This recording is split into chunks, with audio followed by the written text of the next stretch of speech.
Apologies for the late video, guys. It was supposed to be posted on Tuesday, but it's now Wednesday because I was too busy doing this. Where are we going? To the fair! Yeah!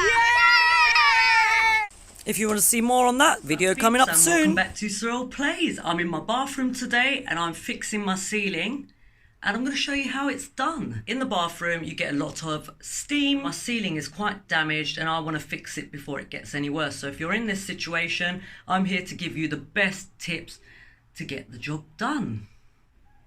You can see that the paint is starting to flake. And it only goes as far as where the shower curtain is, because the shower curtain's kind of trapping the steam in. I'm going to try and get a bit closer. Hopefully I don't fall off. Oh, this really needs some help now. It's a wood chip ceiling. I thought my video would fill a gap here on how to deal with it if it's a wood chip ceiling. But you can see the job gets bigger as you peel all this back, but it does need to be done. There's no way around it, unfortunately. And we just want to patch this up. First tip is put a bath plug or a drain thingy to stop the particles getting down into the drains. You might also want to cover everything and look as attractive as I do at this current moment. We're going to start by scraping it all back. We're going to have to do that. There's no way of avoiding it. You can't paint over that paint, otherwise it will flake off again. Here we go.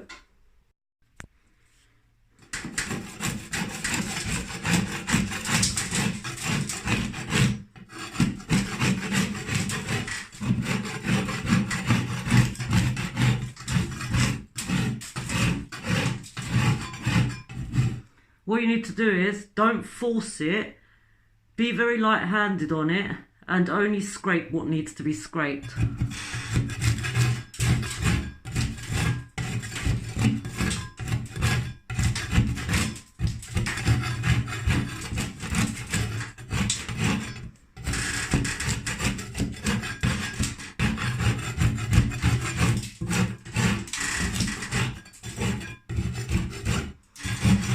You can get away with just sanding, definitely go for the sanding block instead. For example here, you can see there's minor bits here that need doing, but if you sand it, it will be enough.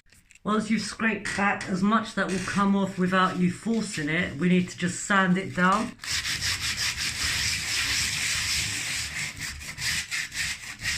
What we're trying to achieve with sanding it down is some flat edges, so we don't have any raised edges like here. So this one, as you can see, is quite flat. This is what we're after. You need to be careful if you live in a pre-1960s house, in case there's any lead in the paint. I'm using a 40 grade sandpaper. There's also a 70 here, which is finer. So if you start with the 40 and then go for the finer one as you get closer to progress. This is what I'm going to be using to fill the areas that we have removed. You just have to mix this with a bit of water so it's a bit of a paste, and then apply it with our filler knife. You can see that already there's quite a large patch that's been removed. Once you have filled it and waited for the filler to dry, you're going to need some undercoat or primer. Now this one is for wood and metal, you can see. You can use undercoat for walls and ceilings, but I prefer a gloss-based undercoat, and this is for outside, so it gives you that extra protection against steam. So I'm going to be using this Easy Care washable and tough Dulux paint. This helps to repel liquid, and it's tougher than normal paint, and it also stops stains. Just bear in mind, if you are getting a professional decorator to do this thinking it's an easy job and it's quick and it's a small area, don't be fooled. Kind of jobs, they take time. You can see that the sides, I am sanding them down so they're a little bit flatter, and with the scraper I can't get any more off without actually forcing it. So we're just sanding around the edges of all the paint so that we don't have a bump, which is going to make us more able to make this look even with the filler and the paint. So we're going to put a tiny amount of filler into my tray here. Don't need a lot of filler at all because we haven't got a massive amount to fill. And then we're going to give it a mix.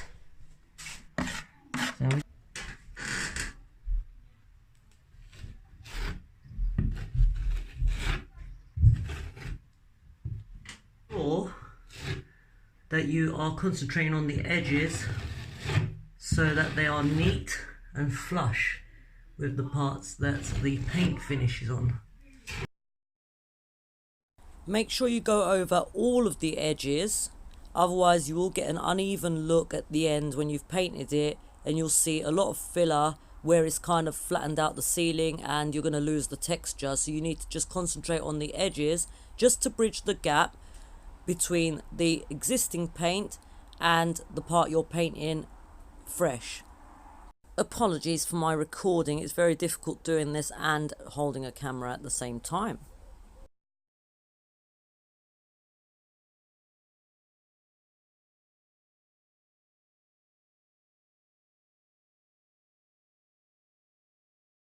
The next step to make sure that your patch-up repair is not obvious will be to run your palm and your fingers over the whole lot to press down on the filler to make sure that you're not losing any of that texture. This is really important. Do this as much as you can before it dries. If you need to wet your hand a little bit just to smooth it out if it's drying too quickly, definitely do that as well.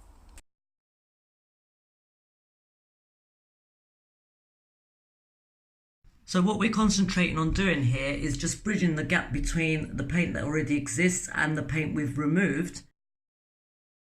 So I'm satisfied with my preparation now. I'm just going to wait for this filler to dry before I start rolling the primer on. I'm knackered already. You can never do enough preparation. That's why they always say preparation is key.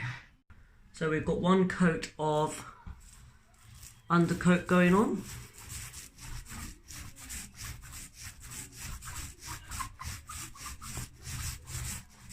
While you're applying the undercoat, if any other parts will be peeling, they will peel with the weight of the paint, which is a good thing. Don't get annoyed with that because you can manually just peel off those parts, wait for it to dry and then do another coat if you need to, or just patch up the areas that need it.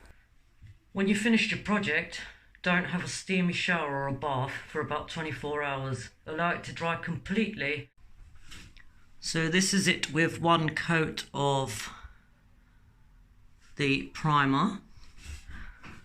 I'll go down so you can see the whole thing. That's just that half done. I'm actually going to paint the whole ceiling with that undercoat so that it all looks even and to stop any more cracks and things happening.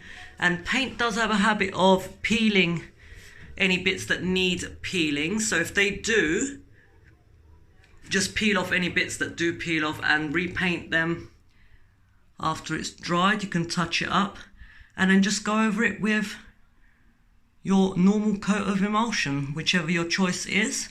Bathroom emulsion is the best for this type of ceiling where you might get more steam damage or vapor damage. And that is it. I'm going to caulk the corners as they don't look very neat at the moment, but I'm going to wait for the whole thing to dry and then caulk it. And that is it. I will be doing a video on how to paint a huge ceiling. I'll be doing my sitting room ceiling just to show you how to stop it going patchy and to make sure that you get even coverage everywhere.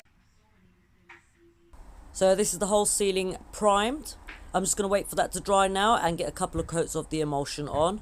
And I think you can agree, as much as you can see on the camera, that you can't really tell that this has been patched up. There's going to be the odd bit, of course, but if you're going through all the steps of preparation as thoroughly as you can, it will turn out really good for a patch repair. Okay guys, thanks for watching. I hope that helps with your ceiling projects. Take your time. It might take you a few days to do, but do it properly so you don't have to go back to it again.